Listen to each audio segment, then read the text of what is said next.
नमस्कार दोस्तों, छत्तीसगढ़ में विधानसभा चुनाव को लेकर कांग्रेस भाजपा ने तैयारियों को धार देना शुरू कर दिया है। जीत के लिए रणनीति बन रही है। छत्तीसगढ़ की 16 सीटें ऐसी हैं जिन पर 2018 में कांटे की टक्कर हुई थी। इन 16 सीटों पर बेहद नजदीकी मामला रहा और जीत का मार्जिन बहुत कम रहा, यानी कि बाजी उस समय किसी के भी हाथ लग सकती थी। ये कौन सी 16 सीटें हैं, किसे नुकसान हुआ और इन सीटों पर खेल बिगाड़ने वाले कौन थे, यानी कि स्पॉइल स्पोर्ट कौन थे, और इस बार क्या स्थिति बन रही है, यानी कि 2023 में इन 16 सीटों पर क्या समीकरण बन रहे हैं, उस पर इस वीडियो में बात करेंगे। आप इस वीडियो को अंत तक जरूर देखिएगा और आपने कमेंट जरूर दीजिएगा। तो चलिए शुरू करते हैं। 2018 के चुनाव में धमतरी सीट पर कांटे की टक्कर देखने को मिली। अंत तक पता नहीं चल रहा था कि बाजी कौन मारेगा। धमतरी सीट रंजना दीपेंद्र साहू ने जीत हासिल की। उनको 63,198 वोट मिले और उनका वोट प्रतिशत 36.64% था।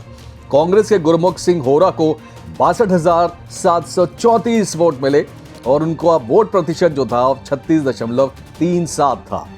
धमतरी में निर्दलीय उम्मीदवार आनंद पवार ने 29,163 वोट हासिल कर कांग्रेस की नैया डुबो दी।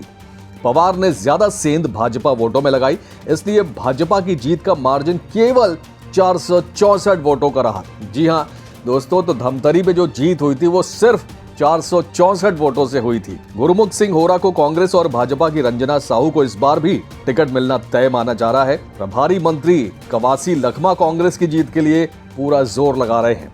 दूसरी सीट है खैरागढ़। यहां जनता कांग्रेस छत्तीसगढ़ जोगी को जीत मिली। जेसीसीजे के देवव्रत सिंह को 61,516 वोट मिले, वोट प्रतिशत 36.08।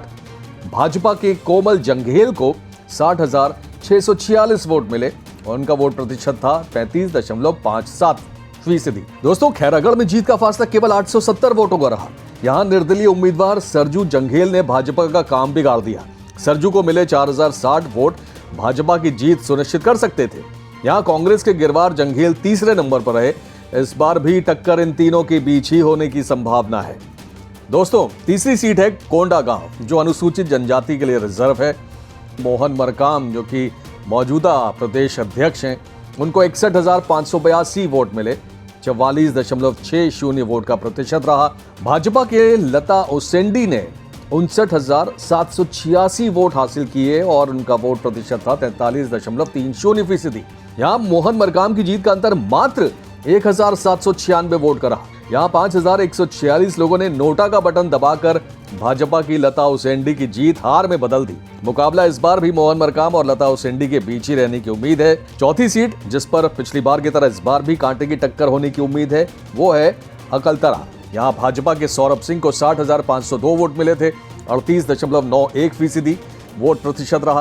बीएसपी ने यहां पर भाजपा को कड़ी टक्कर दी। ऋचा जोगी बीएसपी की कैंडिडेट थी, उनको 58,648 वोट मिले, 37.72 वोट फीसदी था उनका। सौरभ सिंह को मात्र 1,854 वोटों से ही जीत मिली थी। नोटा का बटन दबाने वाले 2,242 लोगों का वोट ऋचा जोगी को मिलता तो नतीजा कुछ और होता। इस बार भी कांटे की टक्कर होने की उम्मीद है। पांचवी सीट है बलौदाबाजार। एसीसीजे के प्रमोद कुमार शर्मा को जीत हासिल हुई कम मार्जिन से। उनको 65,251 वोट मिले, 33.34% वोट मिले थे। कांग्रेस के जनक राम वर्मा को मात्र 2,129 वोट से हार मिली। नोटा का बटन दबाने वाले 3,167 लोगों के वोट कांग्रेस की हार को जीत में बदल सकते थे।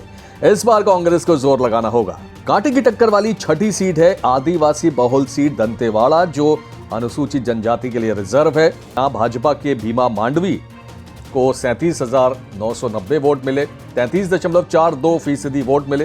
कांग्रेस के देवती कर्मा ने उनको कड़ी टक्कर दी, उनको 35,818 वोट मिले, 31.51% वोट प्रतिशत रहा। इस सीट पर कांग्रेस की हार मात्र 2,172 वोटों से हुई। यहां पर भी दोस्तों नोटा का बटन दबाने वाले 9,929 लोग रहे, जिनकी देवती कर्मा की हार में बड़ी भूमिका रही। इस बार कांग्रेस की स्थिति यहां बेहतर नजर आ रही है। 2018 में नजदीकी मुकाबले वाली छत्तीसगढ़ की 7वीं सीट है नारायणपुर। ये सीट भी अनुसूचित जनजाति के लिए रिजर्व है। यहाँ पर कांग्रेस के चंदन कश्यप ने जीत हासिल की थी, उनको 58,652 वोट मिले, 44.34% वोट प्रतिशत रहा।